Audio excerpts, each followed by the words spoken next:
છોટાઉદેપુર જિલ્લામાં હોળી પર્વની ઉજવણીની શરૂઆત થઈ ચૂકી છે। છોટાઉદેપુરમાં પરંપરાગત ભંગોરિયા મેળો યોજાયો છે। આ મેળામાં મોટી સંખ્યામાં આદિવાસી સમુદાયના લોકો એકત્રિત થયા છે। ત્યારે આદિવાસી સમુદાય માટે હોળી એક મહત્વપૂર્ણ તહેવાર છે। મેળામાં દરેક ગામના લોકોએ પોતાના વિશિષ્ટ પારંપરિક પોશાક પહેર્યા છે। ત્યારે ઢોલ અને પાવાના તાલે આદિવાસીઓએ ટીમલી નૃત્ય કર્યું અને નગરમાં ફરીને આનંદ વ્યક્ત કર્યો હતો।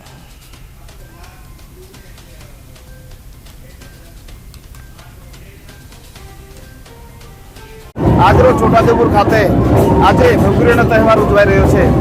होળી પહેલા आदिवासी लोगों પોતાના આગવી અદામાં પોતાની વેશભૂષામાં આદિવાસી સંસ્કૃતિ પ્રમાણે પોતાના છોટાઉદેપુર જિલ્લામાં આવીને આ હોળીનો તહેવાર ઉજવે છે। છોટાઉદેપુર જિલ્લામાં આજુબાજુના ગામડામાં જેવા કે દેવાડ, રંગપુર, કવાણ તેમજ અલીરાજપુર જેવા પોતાના વિસ્તારમાં આવીને આદિવાસી લોકો આ હોળીનો તહેવારના અઠવાડિયા પહેલાં ભંગુરિયાનો તહેવાર ખૂબ જ હર્ષોલ્લાસથી પોતાની આગવી પહેરવેશથી ઉજવે છે।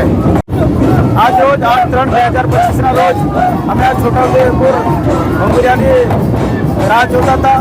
તો આજે અમે આ ભંગુરિયો ખૂબ આનંદ ઉત્સાહથી ઉજવવા જઈ રહ્યા છે અને અમે 1 મહિનાથી આ ઢોલ નગારાની તૈયારી કરી રહ્યા હતા અને આજે અમે ખૂબ અમારા ભાઈઓ બહેનો અને બુજુર્ગો ખૂબ ઉત્સાહથી આ ભંગુરિયાનો આનંદ માણીએ છીએ અને આનંદ મનાવી અમે આ ભંગુરિયાને આદિવાસી કલ્ચરના મુતાબિક અમે મનાવીએ છીએ। છોટાઉદેપુરમાં જે ભંગુરિયો ભરાયો છે એ 2026નો જે વિશ્વ પ્રખ્યાત ભંગુરિયો મેળો છે। આજથી વર્ષો જૂના ઐતિહાસિક જે મેળાઓ છે એ અમારા આદિવાસી પરંપરામાં જે મેળાઓ ભરાતા હોય છે એ આદિવાસી સમાજના લોકો છે એ આનંદ માણતા હોય છે।